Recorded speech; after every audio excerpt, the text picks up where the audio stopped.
आप देख रहे हैं देशमत न्यूज़, एक सकारात्मक सोच आपकी, आवाज़ हमारी। जय हिंद साथियों, मैं इरफान अंसारी और आप देख रहे हैं देशमत न्यूज़।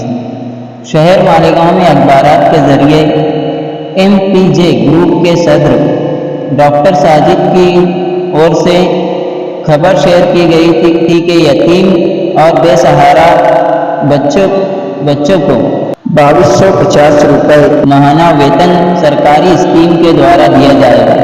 आज बरोज इतवार वक्त सुबह 10 बजे से दोपहर 2 बजे तक था।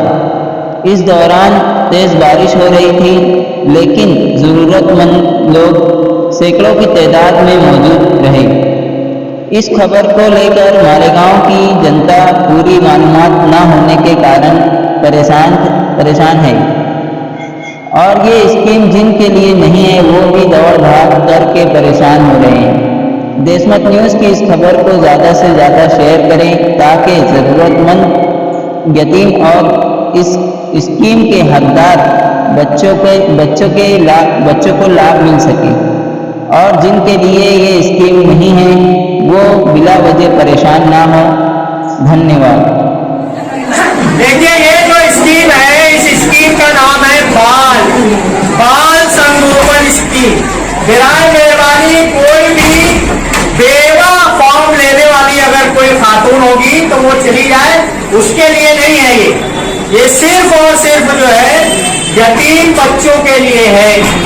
इस स्कीम के नुक्ते नजर से यतीम बच्चा कौन, जिसके वालिद का इंतकाल हो गया या वालिदा का इंतकाल हो गया, या वालिद जेल में है, या वालिद को कैंसर है, या मियां बीवी में तलाक हो गया है, या ऐसे हालात है वालिद और वालिदा के कि वो कमाई नहीं कर सकते, तो ऐसे सारे बच्चे यतीम के उसमें आएंगे इस स्कीम के तहत। 0 से 18 साल तक के बच्चे इस स्कीम में आएंगे। इस स्कीम में अगर एक फैमिली में 5 यतीम बच्चे हैं तो उसमें से सिर्फ 2 जो बड़े बच्चे हैं यतीम बच्चे 16 साल 17 साल, उन बच्चों को इस स्कीम से लाभ मिलेगा, यानी 5 को नहीं मिलेगा। हर बच्चे का जो है आपको फॉर्म भरना है। उस फॉर्म के जरिए उस फॉर्म के साथ 7 तरह के डॉक्यूमेंट और एक हामी पत्र, इस तरह के 8 कागजात आपको लगाने हैं। ये 7 तरह के डॉक्यूमेंट, बच्चा अगर स्कूल जा रहा है तो स्कूल से रिलेटेड है, अगर बच्चा स्कूल नहीं जा रहा है तो उसका जन्म दाखिला लगेगा, उसके साथ साथ उसका अकाउंट लगेगा, उसका पासबुक लगेगा। घर के पास खड़े रहेंगे दोनों बच्चे और माँ, या अगर वालिद है तो दोनों बच्चे और वालिद खड़े रह के एक फोटो लगेगा। इसी के साथ साथ पुरावा लगेगा। पुरावा में ये है कि अगर वालिद को कैंसर है तो कैंसर का पुरावा, वालिद कहीं चले गए हैं जेल में है तो जेल का पुरावा, ये सारे पुरावा लगेंगे। अगर इंतकाल हो गया है तो मृत का, जिसको मैयत का दाखिला बोलते हैं, वो लगेगा, और जो है घर का पुरावा, रहवासी पुरावा लगेगा। तो इस तरह के साथ ये कागजात लगेंगे और एक हामी पत्र लगेगा। हामी पत्र में 2 चीजें आपको बतानी है, जिसके जरिए अर्जी होगी, जो भी पालक है जो पाल रहा है उसके नाम से ये अर्जी जाएगी महिला व बाल विकास ऑफिस में। 8वां जो पुरावा है उसमें 2 तरह के हामी पत्र हैं। पालक ये कहेगा कि ये पालक ये कह रहा है कि ये सारी 7 चीजें जो है ये बिल्कुल सही है, पहला हामी पत्र, और दूसरा वो कहेगा कि गवर्नमेंट से मैं और इस तरह की कोई स्कीम नहीं ले रहा हूँ। इस तरह इस एक फॉर्म के साथ 8 तरह के कागजात आपको लगाने हैं। फिर इसके 3 सेट करने हैं। 3 सेट करके महिला व बाल विकास, जो स्टेट बैंक के पीछे मालेगांव में जो विभाग है, जिसको आंगनवाड़ी ऑफिस भी बोलते हैं, वहां पर वो 3 सेट, एक बच्चे का 3 सेट, 2 बच्चे हैं तो 6 सेट आपको लेके जाना है। 2 सेट वहां जमा होगा, एक मालेगांव के ऑफिस में रहेगा, वहां से बाल कल्याण हमारा नासिक डिस्ट्रिक्ट में आता है, तो दूसरा सेट जो है बाल कल्याण ऑफिस में जाएगा। और सबसे अहम काम जो आपका रहेगा, वहां सबमिट करने के बाद, वहां दाखिल करने के बाद रिसीव लेना है कि आपके यहाँ पे अर्जी हम दाखिल कर रहे हैं, आप लिख के दीजिए, स्टैम्प लगा के दीजिए कि आज के दिन आपके यहाँ अर्जी दाखिल की गई है। वो सबसे अहम काम है। उस रिसीव्ट की जो है आपको जेरॉक्स करनी है और एक जेरॉक्स हमारी जो तंजीम है movement for piece and justice, उसकी ऑफिस में जमा कराना है। उसके बाद जब वो कागजात जाएंगे तो इस जो अधिकारी है दुसाने साहब, जिनको हमने बुलाया था, जिन्होंने और बहुत सारी ये स्कीम के ताल्लुक से सारी मालूमात दी थी, उन्होंने कहा कि जब ये फॉर्म वहां पर ओके हो जाएगा तो फिर आपके घर पर गवर्नमेंट का इस विभाग का अधिकारी आएगा और वो चेक करेगा, वो फॉर्म लेके आएगा कि ये 7 चीजें जो आपने लिखी है वो सही है।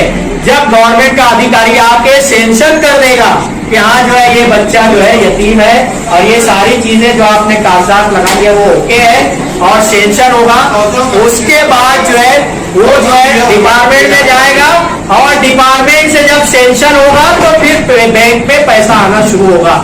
गवर्नमेंट का काम है, पित्तामारी का काम है।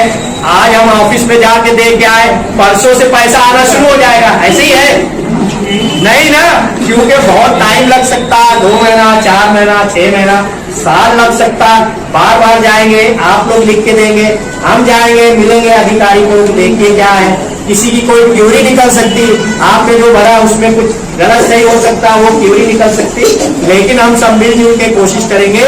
हमारी तंजीम ने पूरे महाराष्ट्र में ये स्कीम बना रही है, इसको बाल संगोपन बच्चों के लिए स्कीम है। पूरे महाराष्ट्र में 22 से 23 डिस्ट्रिक्ट में हम काम कर रहे हैं। अल्हम्दुलिल्लाह नासिक डिस्ट्रिक्ट के लातूर डिस्ट्रिक्ट के लोगों ने काम किया 1 साल पहले, तो 435 बच्चों का उन्होंने शुरू कराया और अभी 1 साल के बाद उसका रिन्यूअल भी चल रहा है।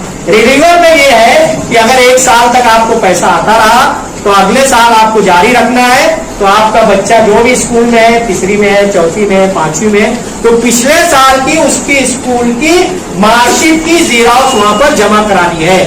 इस तरह जो है फिर आपका रिन्यूअल होगा। लेकिन ये सारा सब्र वाला प्रोसेस है, धीरज वाला प्रोसेस है। गवर्नमेंट से पैसा निकालना है तो इस तरह आप हिम्मत से, सब्र से आप लोग इस प्रोसेस को लगाएंगे तो इंशाल्लाह जो है बहुत सारे बच्चों को इसको लाभ मिल सकता है। इसके ताल्लुक से आप अगर कोई सवाल किसी के जहन में हो तो हमारे जिम्मेदार काफी है, राजदापा, राशिद बरकती, इरफान सर, मुख्तार यूसुफ सर, कोई के जहन में कोई सवाल हो तो पूछिए। उसके बाद फॉर्म तो सबको दिया जाएगा और ये फॉर्म ऐसा है कि बाहर कोई के पास है, मैंने कहा कि आप उस फॉर्म की 100 जेरॉक्स करा लो और लोगों को फायदा पहुंचाओ।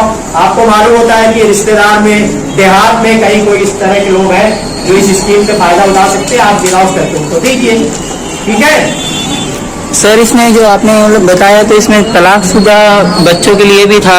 हाँ, तो इस स्कीम से तलाकशुदा बच्चे भी हैं और वो बच्चे उसका पुरावा जो है देना पड़ेगा, तो तलाक हुआ है तो वो जो आपको कराना पड़ेगा। और सर ये आज के दिन आपने फॉर्म भरने की तारीख रखी थी फॉर्म हासिल करने की, तो इसके बाद भी लोग फॉर्म किसी तरीके से हासिल कर सकते हैं? बिल्कुल बिल्कुल कर सकते हैं। फेमस कोचिंग की बिल्डिंग के पास एपीजे का हमारा ऑफिस है।